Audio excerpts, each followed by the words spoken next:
آخری رکوع شروع ہو رہا ہے سورہ الرحمن کا، آیت نمبر 44 آیت نمبر ہے 46۔ نحمدہ ونصلی ونسلم علی رسولہ الکریم، اما بعد فاعوذ باللہ من الشیطان الرجیم، بسم اللہ الرحمن الرحیم۔ وَلِمَنْ خَافَ مَقَامَ رَبِّهِ جَنَّتَانِ فَبِأَيِّ آلَاءِ رَبِّكُمَا تُكَذِّبَانِ ذَوَاتَا أَفْنَانٍ فَبِأَيِّ آلَاءِ رَبِّكُمَا تُكَذِّبَانِ فِيهِمَا عَيْنَانِ تَجْرِيَانِ فَبِأَيِّ آلَاءِ رَبِّكُمَا تُكَذِّبَانِ فِيهِمَا مِنْ كُلِّ فَاكِهَةٍ زَوْجَانِ فَبِأَيِّ آلَاءِ رَبِّكُمَا تُكَذِّبَانِ متکئین علی فرش بطائنها من استبرق وجنى الجنتین دان فبأي آلاء ربكما تكذبان فیہن قاصرات الطرف لم يطمثهن انس قبلهم ولا جان فبأي آلاء ربكما تكذبان كأنهن الياقوت والمرجان فبأي آلاء ربكما تكذبان هل جزاء الإحسان إلا الإحسان فبأي آلاء ربكما تكذبان صدق الله العظيم۔ اللهم صل على سيدنا مولانا محمد وعلى آل سيدنا مولانا محمد وبارك وسلم ثم صل عليه۔ جیسا کہ کل میں نے ذکر کیا کہ اب جہنمیوں کا تذکرہ کرنے کے بعد اب اللہ رب العزت اپنے نیک بندوں اور ان لوگوں کی صفات ذکر کر رہے ہیں جو جنت میں جائیں گے، پھر جنت کی نعمتوں کا تذکرہ کریں گے کہ جنت میں جانے کے بعد انہیں کون کون سے انعام دیا جائے گا۔ اس پر بھی اللہ کا شکر ادا کرنا چاہیے کہ اللہ نے وہ انعام بھی ذکر کر دیا۔ اب اس انعام کا سن کر تمہیں اس بات کے شوق اور تمہیں اس بات کی رغبت پیدا ہونی چاہیے کہ ہم یہ کام کریں، اللہ کے احکامات کو بجا لائیں تاکہ ہم بھی اس جنت کے اندر داخل ہو سکیں۔ دیکھیے جی، جنت کے اندر کون جائے گا؟ فرمایا وَلِمَنْ خَافَ مَقَامَ رَبِّهِ جَنَّتَانِ، اور اس بندے کے لیے جو ہر وقت ڈرتا رہا، وَلِمَنْ وہ بندہ، خاف جو ڈرتا رہا ہر وقت، مقام ربِّهِ اپنے رب کے سامنے کھڑا ہونے سے، اپنے پروردگار کے سامنے کھڑا ہونے سے جو ڈرتا رہا، اس کے لیے کیا ہے؟ جنتان، دو باغ ہیں، دو جنت کے باغات اس کو اللہ عطا فرمائیں گے۔ اب یہ وہ بندہ ہے کہ جب بھی کبھی بھی یہ گناہ کرنے کے لیے اس کو شیطان نے آمادہ کرنے کی کوشش کی، یا گناہ کرنے پر مکمل قادر ہو گیا تھا کہ پھر اچانک اس کے ذہن کے اندر ایک خیال آیا کہ میرا رب مجھے دیکھ رہا ہے، مجھے کل اس کا حساب دینا ہے اور مجھے کل اللہ کے دربار میں پیش ہونا ہے۔ اس خوف سے جو ڈر گیا اور وہ گناہ چھوڑ دیا، اللہ فرماتے اس بندے کے لیے جنت کا وعدہ ہے۔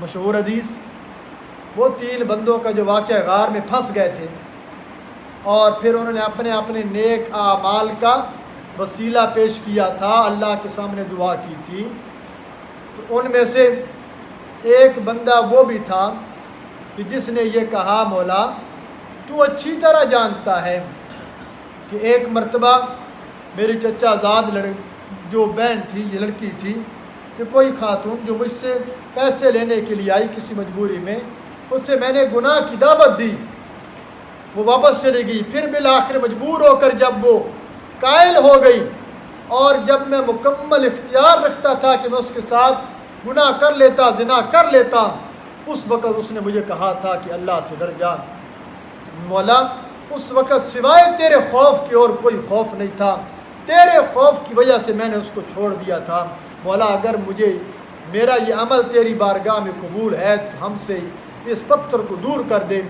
صحیح حدیث ہے کہ اللہ رب العزت نے اس بندے کی اس دعا کو سن کر پتھر کو دور کر دیا۔ جو بندہ اللہ کے خوف سے ڈرتا ہو، اللہ کا خوف اس کے دل پر یہ غالب ہو جائے کہ میں نے اللہ کے سامنے جان دینی ہے، میں نے اللہ کے سامنے پیش ہونا ہے، تو پھر وہ ہر جگہ یہی مقام، یہ جو ہمارا عقیدہ ہے کہ اللہ ہر جگہ حاضر اور ناظر ہے۔ حاضر کا مطلب موجود، ناظر کا مطلب دیکھنے والا۔ جو ہر جگہ موجود ہے، ہر جگہ دیکھ رہا ہے، تو پھر جب آپ گناہ کرنے لگتے ہیں، آج لوگ کیمروں کو دیکھ کر تو گناہ نہیں کرتے، جس جگہ لکھو نا کسی جگہ بھی کیمرے کی آنکھ آپ کو دیکھ رہی ہے، بندہ ذرا چوکنا ہو جاتا ہے کہ یہاں کوئی ایسی حرکت نہ کرنا، کیا ہو جائے گا کہ وہ سارا کا سارا ریکارڈ ہو رہا ہے۔ وہی اللہ کے فرشتے بھی تو آپ کا ایک ایک عمل ریکارڈ کر رہے ہیں، اور یہ کل سارا کا سارا فرمایا انسان کی آنکھوں میں قیامت کے دن یوں منظر چلے گا کیسٹ کی طرح، پوری زندگی اس کو اب نظر آئے گی کہ میں نے کیا کیا کیا تھا۔ تو اللہ کا خوف دل کے اندر غالب ہونا چاہیے، فرمایا جس کی وجہ سے اگر انسان اللہ کے خوف کی وجہ سے، میرے آقا نے فرمایا مکھی کے پر کے برابر بھی اگر اللہ کے خوف کی وجہ سے اس کے آنکھ سے آنسو نکل آیا اور اس کے دل میں رب کا خوف تھا، مولا جو گناہ ہو گئے ہیں اس پر توبہ کرتا ہوں، مجھے معاف کر دے۔ فرمایا اللہ رب العزت اس ایک آنکھ جو مکھی کے پر کے برابر جو آنسو اللہ کے ڈر سے نکلا ہے، اس کی وجہ سے اللہ اس کے پچھلے سارے گناہوں کو معاف کر دیتا ہے۔ تو انسان اگر رب کا خوف پیدا کرے، تو آج خوف خدا ہو تو پھر سارا معاشرہ ہی درست ہو جائے، لیکن مقصد یہ ہے ہم عہدوں سے ڈرتے ہیں، ہم برادری سے ڈرتے ہیں۔ وَكَرِهْتَ أَن يَطَّلِعَ عَلَيْهِ النَّاسُ، گناہ یہ ہے کہ تو اس بات سے خوف کرتا ہے کہ کہیں لوگوں کو پتہ نہ چل جائے، لوگ زیادہ سے زیادہ بات ہی کر لیں گے یار، لیکن اللہ کے دربار میں کیسے جواب دے ہوگا؟ اس لیے گناہ کرتے اس بات کا خاص خیال رکھنا، میرا رب مجھے دیکھ رہا ہے۔ اگر آپ اس وجہ سے ڈر گئے اور آپ کہ میں نے رب کے سامنے پیشی دینی ہے، گناہ سے بچ گئے، سود نہیں لیا، زنا نہیں کیا، بد نظری نہیں کی، چوری نہیں کی، دھوکہ نہیں کیا، یہ اپنی زندگی میں سے ہر بندہ اپنے آپ پر فٹ کر لے کہ کون سا گناہ ہے اس سے بچنا چاہتا ہے، یہ خوف غالب کر لے، اور میں اس کے لیے اللہ کے لیے وعدہ ہے کہ جنتان، اسے جنت کے دو جو ہے اللہ رب العزت باغات عطا فرمائیں گے۔ فَبِأَيِّ آلَاءِ رَبِّكُمَا تُكَذِّبَانِ، بس تم اپنے پروردگار کی کون کون سی نعمت کو جھٹلاؤ گے۔ ذَوَاتَا أَفْنَانٍ، اچھا جی وہ دونوں باغ کون سے ہوں گے؟ دونوں باغ ہوں گے ذَوَاتَا أَفْنَانٍ، جو شاخوں سے بھرے ہوئے ہوں گے، گھنے باغات اللہ عطا فرمائیں گے، اس کے اندر درخت لگے ہوں گے، گھنی شاخیں ہوں گی۔ یہ افنان جنت کے درخت کو گھنے شاخوں کو بھی کہا جاتا ہے۔ یہ لڑکے کا نام بھی رکھا جا سکتا ہے، محمد افنان، یہ قرآن کا لفظ ہے جس کا معنی بھی اچھا ہے کہ نیا نام بھی ہے، تو یہ بھی رکھا جا سکتا ہے، یہ محمد افنان۔ تو جنت کے باغوں کے درخت جو شاخوں سے بھرے ہوئے ہوں، اللہ فرماتے ہیں وہ باغوں کی صفت ذکر کر کے پھر فرما دیا فَبِأَيِّ آلَاءِ رَبِّكُمَا تُكَذِّبَانِ، پس تم اے جنوں اور انسان کی جماعت اپنے پروردگار کی کون کون سی نعمت کو جھٹلاؤ گے۔ فِيهِمَا عَيْنَانِ تَجْرِيَانِ، اچھا وہ دونوں باغات پھر خالی باغات نہیں ہیں، ان دونوں باغوں کے اندر عینانی، چشمے بہ رہے ہوں گے، چشمے ہوں گے۔ عینان کا مطلب ہوتا ہے عین مانا چشمہ، تجریان کا مطلب ہوتا ہے جاری، اس کے اندر بہنے والے، جاری ہونے والے چشمے ہوں گے، یوں نیچے سے چشمے بہتے ہوں گے۔ وہ باغات جس کے اندر نہریں جاری ہوں، چشمے جاری ہوں، کتنا پھلا پھولا ہوتا ہے۔ پھر جنت کے باغات اللہ فرماتے ہیں اس کے اندر نہریں اللہ جاری کریں گے، اس لیے یہ تمہیں ترغیب اور شوق دی جا رہی ہے۔ فَبِأَيِّ آلَاءِ رَبِّكُمَا تُكَذِّبَانِ، پس اے جن اور انسان کی جماعت تم اپنے پروردگار کی کون کون سی نعمت کو جھٹلاؤ گے۔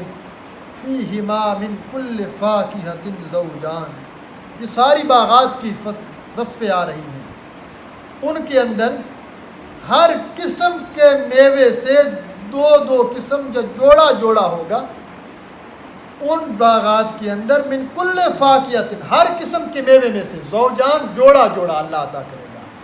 ایک معنی کہ جوڑا جوڑا یعنی دو قسم ہوگا، یعنی ایک صنف معروف انار کا درخت، انار آپ دنیا میں بھی کھاتے ہیں، لیکن فرمایا جنت کا جو انار ہوگا جب بھی آپ کھاؤ گے ہر دفعہ الگ ذائقہ دے گا۔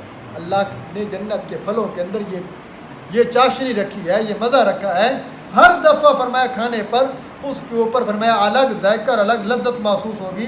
ہر ایک چیز کی اللہ نے دو دو صفتیں پیدا کی ہیں. فَبِأَيِّ آلَاءِ رَبِّكُمَا تُكَذِّبَانِ بس تم اپنے پروردگار کی کون کون سی نعمت کو جھٹلاؤ گے. متکئین علی فرش بطائنها من استبرق. متکئین تکیے سے ہے. تکیے کا لفظ عمارت بتا ٹیک لگانا. متکئین سہارا کرنے والے ہوں گے, تکیہ لگانے والے ہوں گے. علی فرش یہ فرش سے ہے. فرش آپ عام زبان میں استعمال کرتے ہیں.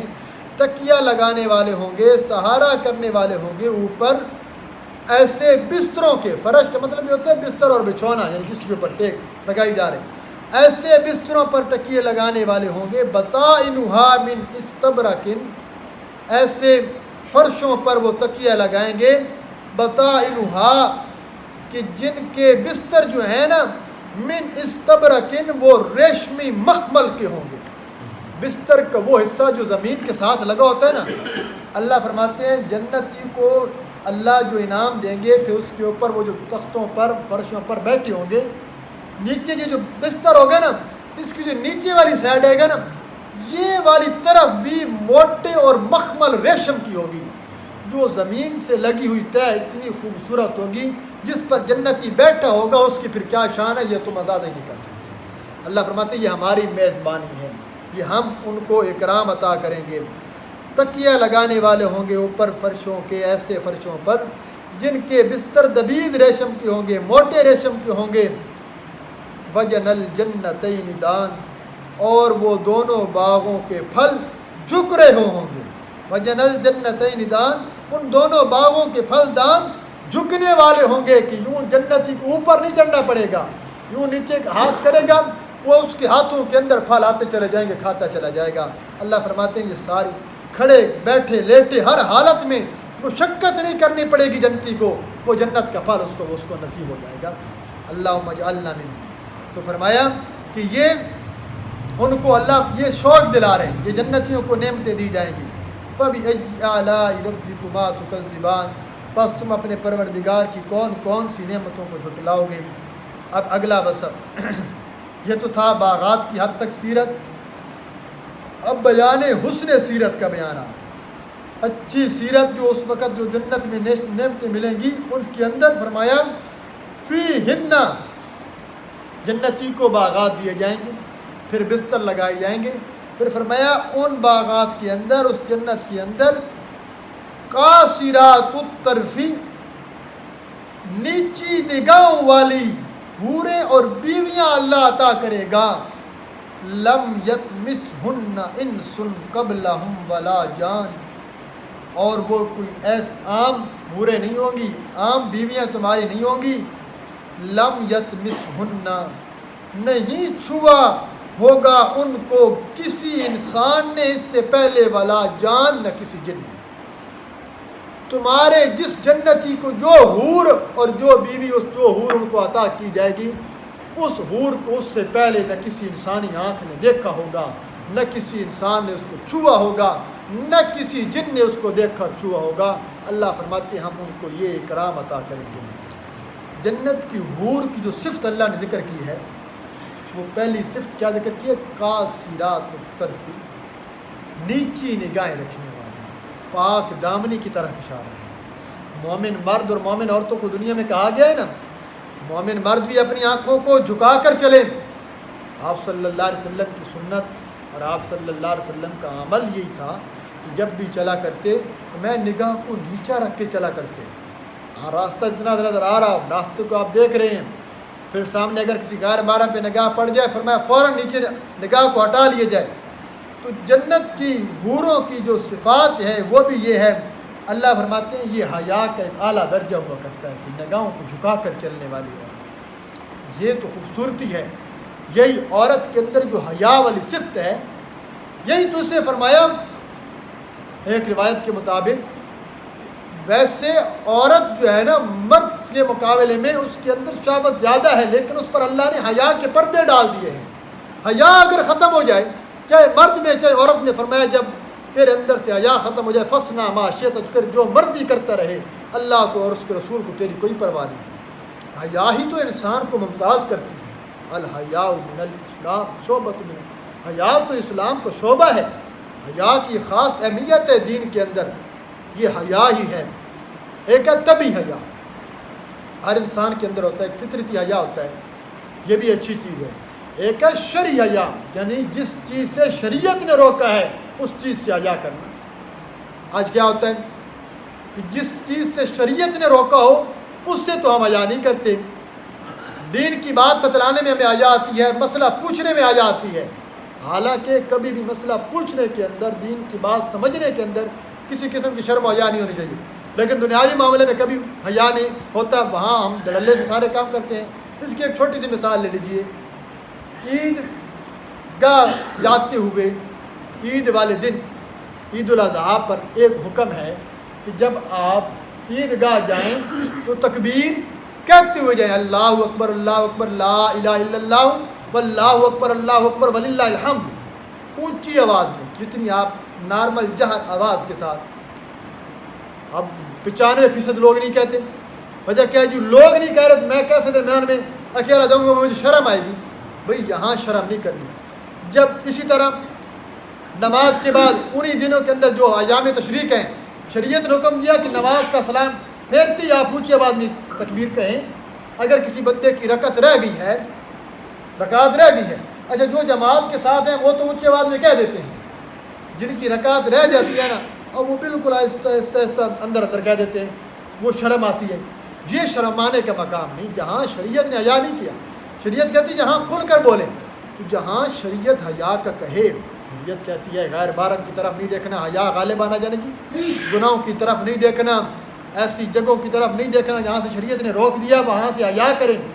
اور فرمایا پیارے پیغمبر صلی اللہ علیہ وسلم تم میں سے سب سے زیادہ حیا دار تھے، اور آپ صلی اللہ علیہ وسلم کسی کنواری لڑکی سے، عرب کی کنواری لڑکی سے زیادہ حیا دار تھے۔ تو حیا دار ہونا یہ مسلمان کی صفت ہے، اور اسی حیا کی وجہ سے انسان گناہوں سے بچ جاتا ہے۔ یار میں اس محفل میں جاؤں گا، میں بے حیائی والی محفل میں جاؤں گا، ایک مسلمان ہو کر میں یہ کیسے گوارا کر سکتا ہوں؟ تو یہ حیا کیا کرتا ہے؟ انسان کو گناہوں سے روکتا ہے، یہ آڑ بن جاتا ہے۔ اگر حیا نہ ہو تو پھر انسان سارے گناہ کر بیٹھتا ہے۔ تو یہ قاصرات و طرف، عورت اور مرد کی صفت یہ ہونی چاہیے، ان کی نگاہیں نیچی ہونی چاہیے، کسی غیر محرم کی جانب نہیں اٹھنی چاہیے۔ یہ اگلا وصف اللہ نے ذکر کر دیا۔ انسان کی دلی خواہش ہوتی ہے کہ جو مجھے بیوی مل رہی ہو وہ پہلے کسی اور کے نکاح میں نہ رہی ہو، وہ پہلے کسی اور کے پاس نہ رہی ہو۔ اللہ فرماتے ہیں جو حور ہم عطا کریں گے وہ کسی کے پاس نہیں ہوگی، وہ خاص تمہارے لیے عطا کریں گے۔ فَبِأَيِّ آلَاءِ رَبِّكُمَا تُكَذِّبَانِ، پس تم اپنے پروردگار کی کون کون سی نعمت کو جھٹلاؤ گے؟ اللہ فرماتے ہیں یہ تو تھا حسن سیرت کا بیان، اس حور کی سیرت کیسی ہوگی۔ ایک ہوتا ہے نا اچھا صورت کا ہونا، اور ایک ہے اچھی سیرت کا ہونا، کردار اچھا ہونا چاہیے عورت کا۔ عورت کا کردار اچھا ہو تو فرمایا نکاح کرو، فرمایا جب بھی بچوں کا نکاح کرو تب بھی دینداری کو ترجیح دو، بچیوں کا نکاح کرو دینداری کو ترجیح دو۔ دیکھو آگے والا کسی کو اس کو دین کی کچھ سمجھ بھی ہے۔ آج ہم مال تو دیکھتے ہیں، نوکری تو دیکھتے ہیں، لیکن اس کا نقصان کیا آتا ہے؟ اسے یہ بھی نہیں پتہ کہ حقوق کیسے ادا کرنے ہیں، اسے یہ نہیں پتہ کہ بیوی کے میرے اوپر حقوق کون کون سے لازم ہیں، اللہ کا خوف اس کے اندر نہیں ہے، نمازی نہیں ہے، جس کا نقصان کیا ہوگا؟ آنے والی آپ کی جو نسل ہے، آپ کی اس بیٹی کی نسل ہے، وہ بے نمازی پیدا ہوگی۔ اس لیے فرمایا دینداری کو ہمیشہ ترجیح دیا کرو۔ اب آ رہا ہے حسن صورت کا بیان کہ وہ ہوگی کیسی۔ اللہ فرماتے ہیں اب میں اس کے بارے میں کیا کہوں، تمہاری تشبیہ کے ساتھ ایک تشبیہ دے دیتا ہوں، کأنہن الیاقوت والمرجان، بس یوں سمجھو گویا کہ وہ حوریں یاقوت یعنی لال اور جواہر ہیں، یا دوسرے معنوں میں ہیرے اور موتی ہوں گی۔ ہیرا اور موتی جس طرح دور پڑا ہو چمک رہا ہوتا ہے، ایک اپنا وصف اور اپنی پہچان رکھتا ہے۔ جنتی کو اللہ جو حور عطا کریں گے، اللہ فرماتے ہیں اس کے حسن کا مقابلہ نہیں ہو سکتا۔ بس تمہاری تشبیہ میں یوں کہہ دیتا ہوں، جس طرح ہیرے اور جواہرات کو تم ایک الگ حیثیت دیتے ہو، ان کا ایک الگ مقام ہوتا ہے، اس طرح اس حور کی الگ صفت ہوگی۔ وہ اللہ فرماتے ہیں جنتی انسان کو ہم نے عطا کرنی ہے۔ فَبِأَيِّ آلَاءِ رَبِّكُمَا تُكَذِّبَانِ، بس تم اپنے پروردگار کی کون کون سی نعمت کو جھٹلاؤ گے۔ اچھا یہ باغات کیوں ملیں گے؟ اب یہ سارے سوالوں کا جواب ایک آیت میں آ رہا ہے۔ نعمتیں کیوں ملیں گی، حوریں کیوں ملیں گی، یہ ساری صفات، یہاں یہ بات بھی ذہن رکھیے، جس بندے کی بیوی بھی نیک ہوئی، میاں بیوی اگر دونوں جنت میں جاتے ہیں، فرمایا اس کو جتنی بھی حوریں اللہ عطا کر دے، اس دنیا والی بیوی کو ان سب پر سردار بنائے گا اور اس کا حسن ان سب سے زیادہ بڑھا دے گا اللہ تعالیٰ۔ تو میاں بیوی، فرمایا اگر عورتوں کو بھی جنت میں جانے کی فکر کرنے کے لیے گھر والوں کو بھی فکر کرنی چاہیے، تو فرمایا کہ یہ ان کی صفات یہ کیوں عطا کی جائیں گی؟ اللہ فرماتے ہیں دنیا کے اندر بھی قانون ہے کہ ہر اچھائی کے بدلے میں اچھائی ملتی ہے، اور میرا تو قانون بھی ہے، جو نیکی کرے گا اس کو نیکی کا بدلہ ملے گا۔ ہل جزاء الاحسان الا الاحسان، اچھائی کا بدلہ اچھائی کے سوا اور کیا ہے؟ ایک معنی ہل جزاء نہیں ہے بدلہ الاحسان نیکی کا، یعنی اعلیٰ درجے کی نیکی کا بدلہ، الا الاحسان اعلیٰ درجے کی مہربانی کے سوا اور کیا ہو سکتا ہے؟ تم نے اعلیٰ درجے کی نیکی کی تھی کہ تم توحید پر کاربند رہے تھے، تم نماز پڑھتے رہے، تم زکوٰۃ دیتے رہے، تم حج کرتے رہے، تم اخلاق کے اندر اچھی مثال تم نے پیش کی، تم لوگوں کے حقوق ادا کرتے رہے، لوگوں کی حقوقوں کو پامال نہیں کیا، تم نے اعلیٰ درجے کی نیکی کی۔ آؤ آج میں تمہیں اعلیٰ درجے کی نیکی کے بدلے میں اعلیٰ درجے کی مہربانی عطا کرتا ہوں۔ اور اللہ فرماتے ہیں یہی قانون ہے، اچھائی کے ساتھ اچھائی ہوتی ہے، ہل جزاء الاحسان الا الاحسان، نیکی کے بدلہ نیکی کے سوا کچھ نہیں ہے، یہ ہم تمہاری نیکیوں کی وجہ سے تمہیں جنت کے یہ انعامات عطا فرمائیں گے۔ فَبِأَيِّ آلَاءِ رَبِّكُمَا تُكَذِّبَانِ، تو پیسے جنوں اور انسانوں کی جماعت، تم اپنے پروردگار کی کون کون سی نعمت کو جھٹلاؤ گے؟ ان نعمتوں کو سنیے، ان نعمتوں کو پڑھیے اور دیکھیے کہ اللہ نے یہ ساری کے سارے انعامات جنتی بندے کے لیے رکھے ہیں۔ وَلِمَنْ خَافَ مَقَامَ رَبِّهِ، وہ بندہ جو حاضر ناظر کے عقیدوں کو اللہ کے ساتھ مانتے ہوئے پھر اس کو دل میں جگہ دے کر گناہوں سے بچ گیا، اور میں وہ جنت میں جائے گا۔